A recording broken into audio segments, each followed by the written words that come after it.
오늘 저는 대환란의 시대라는 제목으로 말씀을 전하려고 합니다.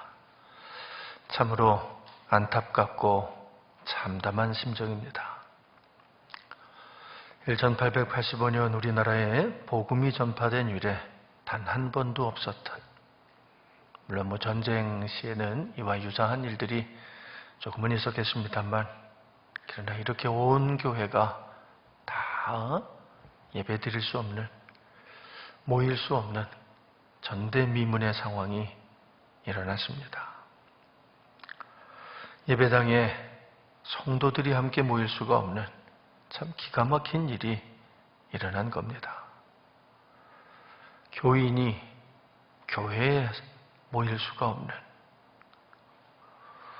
집회가 불가능한 상황이 일어나고 있는 거지요. 여러분, 우리 규문교회가 올해 창립 65주년인데요. 지난 65년 동안 단 한 번도 없었던 일이 오늘 일어난 겁니다. 규문교회 담임 목사로서, 또한 대한민국 목사의 한 사람으로서 참 송구스럽고 안타깝기 그지없습니다. 먼저 진심으로 하나님 앞에 회개합니다. 또한 성도님들 한 분 한 분께도 죄송스러운 마음을 전합니다. 이번 결정은 교문교회 담임 목사로서 깊이 숙고하고 많이 기도하며 내린 결정입니다. 장로님들과도 논의를 했고요. 감독님을 비롯해서 또 감리사님, 많은 교계 관계자들과도 논의를 했습니다. 그 결과 지금은 이렇게 할 수밖에 다른 도리가 없다는 것이 중론이었습니다. 이런 사태가 빚어진 것에 목사의 한 사람으로서 책임을 통감하며 다시 한번 하나님과 우리 성도님들께 사죄의 말씀을 올립니다. 그러나 여러분, 이것이 정부의 시책이나 처벌이 두려워서 이런 결정을 하는 것은 절대 아닙니다. 만약 우리가 예배로 모이는 것이 하나님의 뜻이라고 한다면 어떤 희생을 감수하고서라도, 설령 목숨을 잃는 한이 있더라도 모였을 것입니다. 이것은 목사인 저만이 아니라 우리 성도님들도 다 같은 마음이셨을 것입니다. 여러분, 저는 이 사태가 하나님께서 주관하시는 것이라고 믿습니다. 하나님께서 아주 특별한 뜻과 특별한 계획 아래 이 상황을 인도하시는 것이라고 믿는 겁니다. 그렇기 때문에 순종하는 것입니다. 모두가 다 아시다시피 작금의 상황은 전 세계적인 상황입니다. 코로나19로 피해를 입지 않은 나라는 어디에도 없습니다. 현재 총 214개 나라에서 2,300만 명이 넘는 확진자가 발생했고, 이로 인한 사망자가 공식적인 집계로만 80만 명을 넘어섰습니다. 여러분, 이런 엄청난 사태가 어찌 하나님의 허락하심이 없이 일어날 수가 있겠습니까? 우리나라는 그중에 1만 7천 명의 감염자가 발생했고요. 사망자는 300명이 넘습니다. 특히 지난 한 주간 동안 발생한 확진자만 2,000명이 넘습니다. 그런데 답답한 것은 교회의 모임으로 인한 집단 발생이 가장 많다는 것입니다.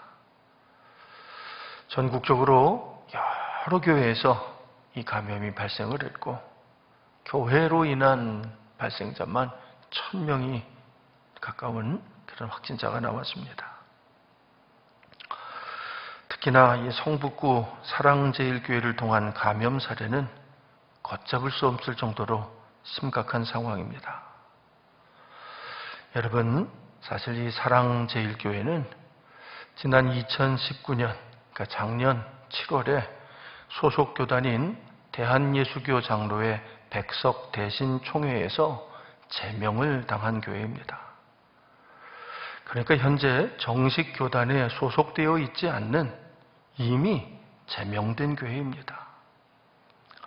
뿐만 아니라 담임 목사인 이 전광훈 씨 역시 교단에서 면직을 당한 사람으로 목사라고 불려서는 안 되는 사람입니다. 이미 면직된 사람이기 때문입니다. 그는 소속 교단에서 면직 및 제명을 당하자 스스로 교단을 세우고 그 사랑제일교회 혼자 홀로 교단을 운영하는 참 독단적인 사람입니다. 누구의 말도 듣지를 않고 어떤 기관의 통제도 거부하는 정말 말이 안 통하는 참 이상한 사람입니다. 여러분, 그는 심지어 하나님을 향해서 까불지 말라고, 까불면 나한테 죽는다고 막말을 하는 사람입니다. 이런 사람을 어떻게 목사라고 할 수 있고, 이런 교회가 어떻게 교회라고 할 수 있는지 정말 답답한 일입니다. 그런 사람들이 나라를 이렇게 어지럽히고 있는 겁니다. 그런 사람들이 결국 우리나라의 많은 교회들을 큰 어려움에 빠뜨리고 있는 겁니다. 그러니 우리 교회 성도님들은 절대로 그 교회 교인들과 가까이 하시면 안 됩니다. 전광훈 씨는 조만간에 이단으로 정죄될 사람입니다. 그 교회 역시 신천지처럼 곧 이단으로 낙인 찍힐 교회입니다. 하지만 매스컴을 비롯해서 교회 바깥에 있는 이 비신자들은 여전히 그를 똑같은 목사라고 생각하고 있습니다. 여전히 그 교회를 정식교회와 동일하게 생각하고 있는 거지요. 그래서 목사님들 전체가 매도를 당하고 교회 전체가 손가락질을 당하고 있는 겁니다. 그러니 정말 답답하고 정말 참담하고 정말 안타까운 심정을 금할 길이 없습니다.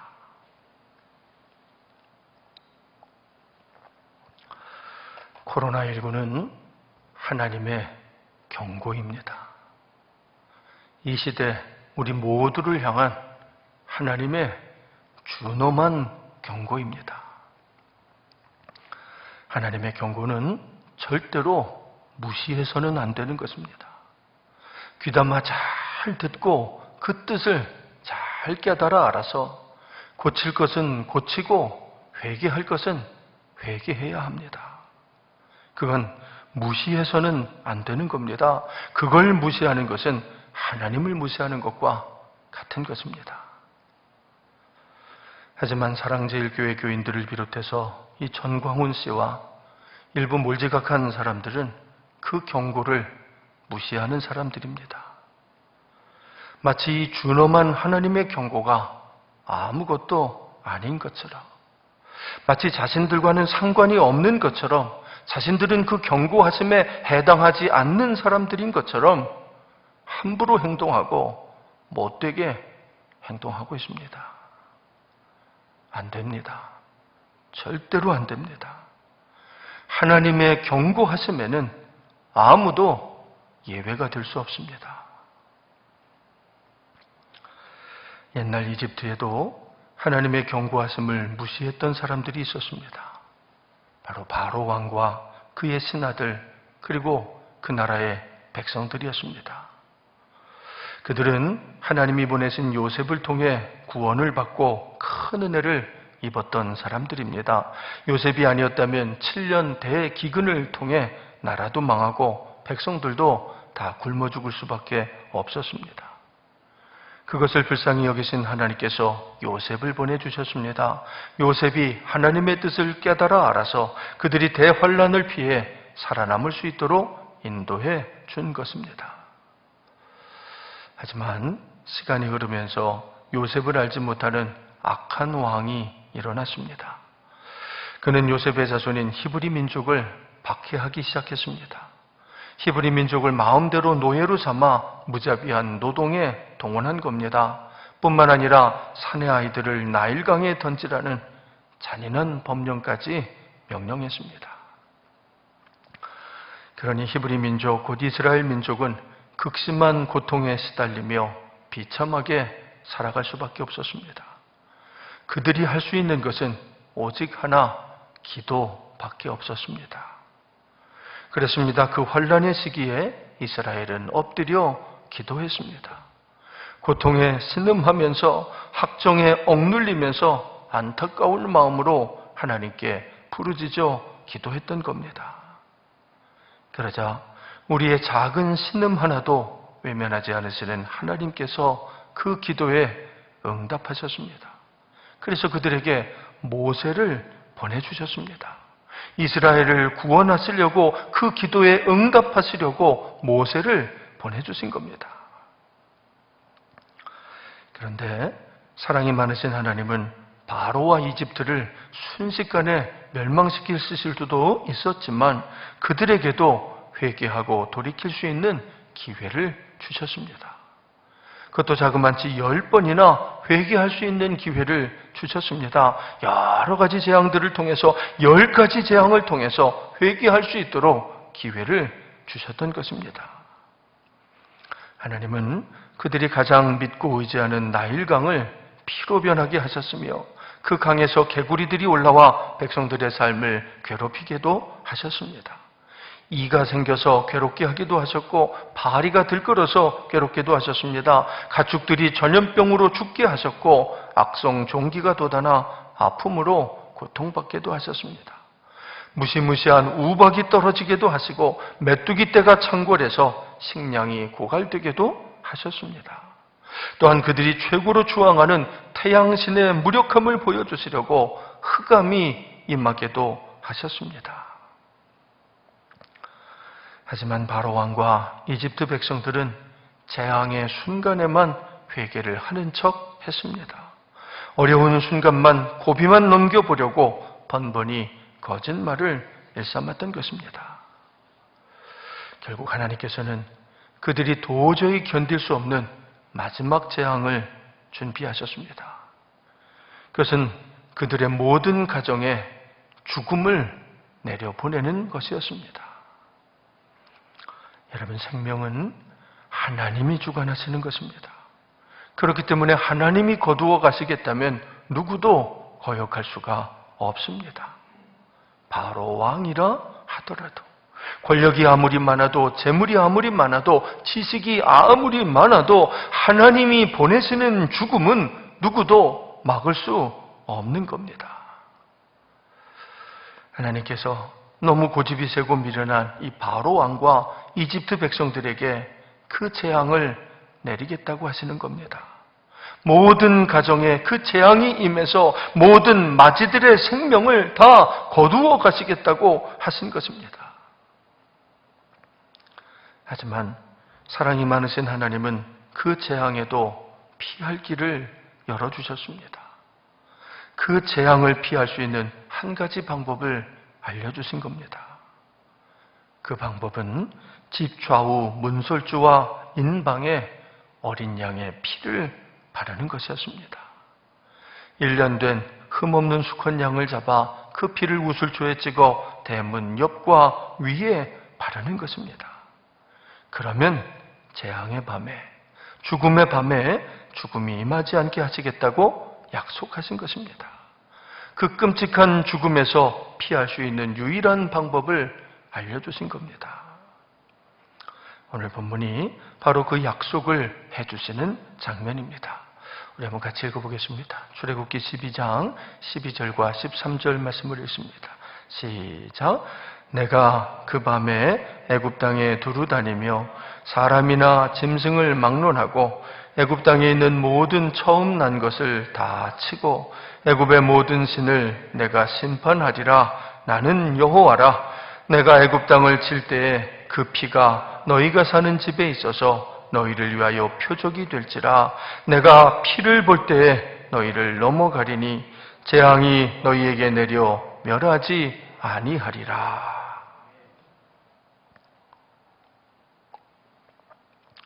그렇습니다. 피, 어린 양의 피, 오직 그 피만이 재앙을 면할 수 있는 유일한 방법이었습니다. 여러분, 그런데 이 방법은 이스라엘 사람에게만 주신 것이 아니었습니다. 이스라엘 사람들에게만 통하는 방법이고 이집트 사람에게는 통하지 않는 방법이 아니었다는 것입니다. 이집트 사람들이라도 설령 바로 왕이라고 할지라도 어린 양의 피를 발라두면 재앙을 면할 수가 있었습니다. 누구든 어떤 사람, 어떤 민족이든 착한 사람이든 악한 사람이든 어린 양의 피를 바르기만 하면 되는 것입니다. 그것이 구원입니다. 오직 어린 양의 피로, 다른 것은 아무런 상관이 없이 오직 어린 양의 피로만 받는 것입니다.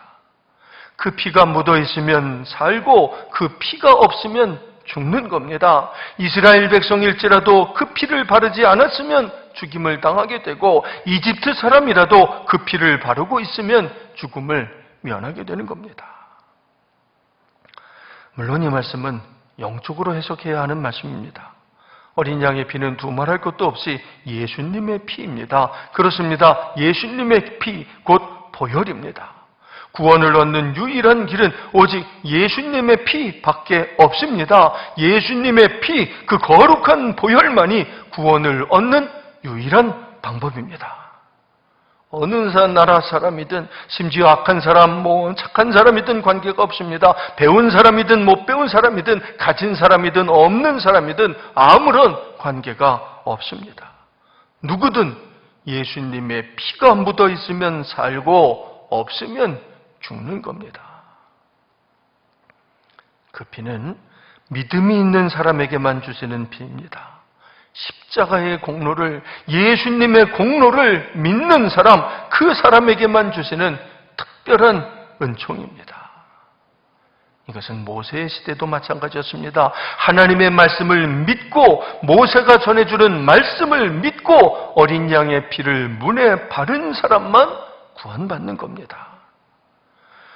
그게 말이 되냐느니, 그런 건 믿을 수가 없다느니, 그런 건 들어본 적도 없다느니 이러면서 믿지 않으면, 그래서 어린 양의 피를 바르지 않으면 그러면 죽을 수밖에 없었던 겁니다. 그게 구원입니다. 오직 믿음, 말씀을 믿는 사람, 믿고 순종하는 사람에게만 주시는 특별한 은총입니다. 저는 이 말씀이 오늘 우리에게도 똑같이 적용되는 말씀이라고 생각합니다. 여러분, 그동안 하나님께서는 여러 가지 방법으로 우리에게 경고하셨습니다. 예수님께서 예언하셨던 그 모든 경고가 우리에게 지금 현실로 나타나고 있습니다. 어느 날 제자들이 예수님께 물었습니다. 주의 임하심과 세상 끝에는 무슨 징조가 있사오리까? 이 세상이 끝날 때쯤엔 어떤 일들이 있습니까? 라고 제자들이 물은 것입니다. 그러자 주님이 대답하십니다. 우리 한번 같이 읽어볼까요? 마태복음 24장 4절에서 8절까지 있는 말씀입니다. 우리 함께 읽습니다. 시작. 예수께서 대답하여 이르시되 너희가 사람의 미혹을 받지 않도록 주의하라. 많은 사람이 내 이름으로 와서 이르되 나는 그리스도라 하여 많은 사람을 미혹하리라. 난리와 난리 소문을 듣겠으나 너희는 삼가 두려워하지 말라. 이런 일이 있어야 하되 아직 끝은 아니니라. 민족이 민족을, 나라가 나라를 대적하여 일어나겠고 곳곳에 기근과 지진이 있으리니 이 모든 것은 재난의 시작이니라. 주님은 말세가 되면 미혹하는 사람들이 많이 나온다고 하셨습니다. 자칭 그리스도라고 하는 사람들이. 여러분, 그리스도라는 말은 구세주, 세상을 구원한다는 뜻입니다. 자칭 세상을 구원하겠다는 사람들이 그러니까 많이 나올 거라는 말씀입니다. 또한 난리의 소문을 듣게 되고 민족과 민족이, 나라와 나라가 서로 대적할 것이라고 하셨습니다. 뿐만 아니라 곳곳에 기근과 지진이 있을 것이라고 말씀하셨습니다. 그러면서 이런 일들이 일어나면 대환란이, 말세가 시작되는 것이라고 말씀해 주셨습니다. 여러분, 지금 우리의 현실에 이 말씀들이 다 그대로 일어나고 있습니다. 여러분, 지금 자신이 세상을 구원하겠다는 사람들이 얼마나 많은지 모릅니다. 자칭 구세주라고 하는 사람들이 얼마나 많이 일어났는지 모릅니다. 자신이 세상을 구원할 사람이라는 사람들이 얼마나 많은지 모릅니다. 각국에서 정치 지도자를 뽑을 때마다 한결같이 다 자기가 세상을 구원할 사람이라고 말하고 있지 않습니까? 심지어 이 전광훈 씨 같은 이상한 사람까지도 자신이 나라를 구하겠다라고 주장하고 있는 겁니다. 뿐만 아니라 매스컴이 발달한 오늘 우리는 가만히 집안에 앉아서도 세계 각국에서 일어나는 난리의 소문을 듣게 됩니다. 민족 간의 갈등, 나라들 간의 갈등, 종교적인 분쟁 등 우리는 수없이 많은 소문들을 듣고 있습니다. 또한 곳곳에서 일어나는 기근과 지진의 소식도 다 듣고 있습니다. 그러니 정말 주님의 말씀대로 이 시대가 종말의 시대인 것이 확실합니다. 하지만 여러분, 주님은 분명하게 말씀하셨습니다. 너희는 삼가 두려워하지 말라. 이런 일이 있어야 하되 아직 끝은 아니니라. 이 모든 것은 재난의 시작이니라. 그렇습니다. 이 모든 일들은, 갖가지 재앙들은 재난의 시작일 뿐입니다. 앞으로 점점 더 많은 혼란이 일어날 것입니다. 언제까지 그런 일들이 일어날까요? 우리 한번 같이 읽어봅니다. 마태복음 24장 14절 말씀입니다. 시작. 이 천국 복음이 모든 민족에게 증언되기 위하여 온 세상에 전파되리니 그제야 끝이 오리라. 이 복음이 온 세상에 전파되리니 그제야 끝이 오리라. 예수님 말씀입니다. 그렇습니다. 끝은, 진정한 끝은 재난을 통해서 알 수 있는 것이 아닙니다. 여러분, 각종 재난은 그저 그 시작을 알리는 것일 뿐입니다. 진정한 끝은 복음을 통해서 아는 것입니다. 바로 땅끝 이스라엘이 복음화되는 날, 바로 그날이 진정한 끝인 것입니다. 그러니 우리는 두려워하지 말아야 합니다. 이런 일들이 일어난다고 해도, 이보다 더한 일들이 일어난다고 해도 두려워할 필요는 없습니다. 그러면 그럴수록 더 열심히 복음을 전해야 합니다. 모든 민족에게, 특히 이스라엘 민족에게 복음을 전해야 합니다. 코로나19는 대환란의 시작을 알리는 분명한 증거입니다. 하나님의 준엄한 경고의 표시입니다. 여러분, 그런데 사랑이 많으신 하나님께서는 그 옛날 10번째 재앙의 때처럼 이번에도 피할 길을 열어주셨습니다. 그때는 어린 양의 피로 죽음을 면할 수 있게 하셨던 것처럼 이 코로나19도 피할 길을 열어주신 것입니다. 저는 그것이 마스크라고 생각합니다. 그렇습니다. 이 마스크는 이 재앙에게 주신 하나님의 선물입니다. 물론 어린 양의 피는 오직 예수님의 보혈입니다. 이것은 그 어떤 것으로도 대치될 수 없는 확실한 사실입니다. 하지만 그것은 영적인 면에서 그런 겁니다. 영혼 구원에 있어서는 오직 예수, 오직 주님의 피만이 유일한 구원의 길입니다. 그러나 이 코로나19라는 전대미문의 재앙, 전 세계적인 재앙에 피할 길은 마스크입니다. 현재까지는 코로나19의 치료약이 없습니다. 예방약도 없습니다. 이 질병을 막을 수 있는 유일한 방법은 마스크를 착용하는 것입니다. 그러니 마스크 절대로 벗지 마십시오. 혼자 계실 때가 아니라면 언제 어디서든 누구와 있든 항상 마스크를 착용하십시오. 여러분, 마스크를 하나님의 선물로 생각하십시오. 이 재앙을 피할 수 있는 유일한 방법이니 절대로 우습게 여기지 마십시오.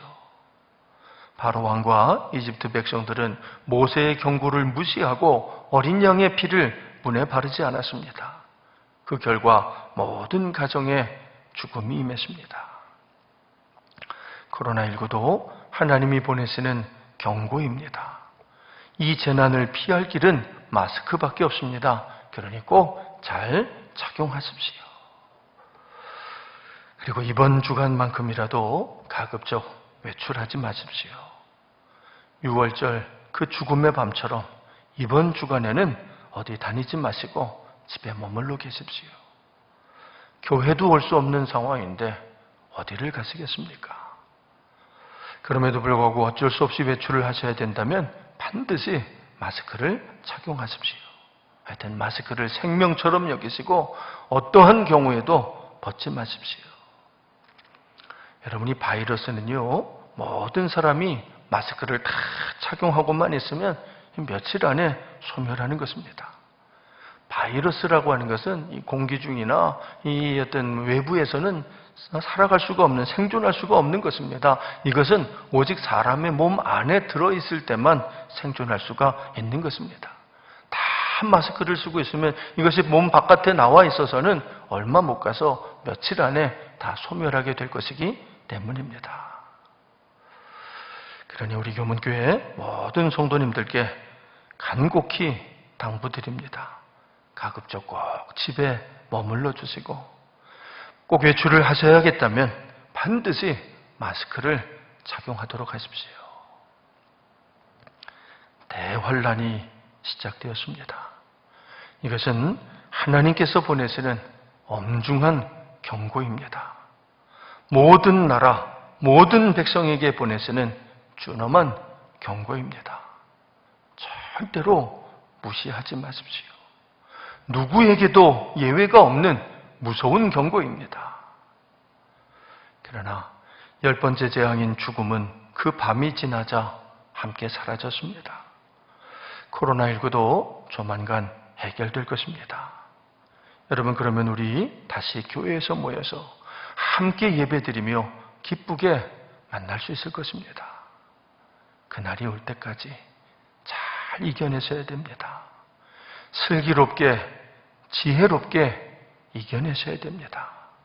절대로 경거망동하지 마시고, 절대로 미혹하는 사람들에게 현혹되지 마시고, 오직 말씀을 붙잡고 기도하면서 잘 지내시기 바랍니다. 대환란의 시대입니다. 그러나 여러분, 끝까지 견디는 사람은 구원을 받게 될 것입니다. 우리 교문교회, 우리 모든 성도님들께서는 반드시 끝까지 잘 견뎌내시기를 간절히 축원드립니다. 기도하겠습니다.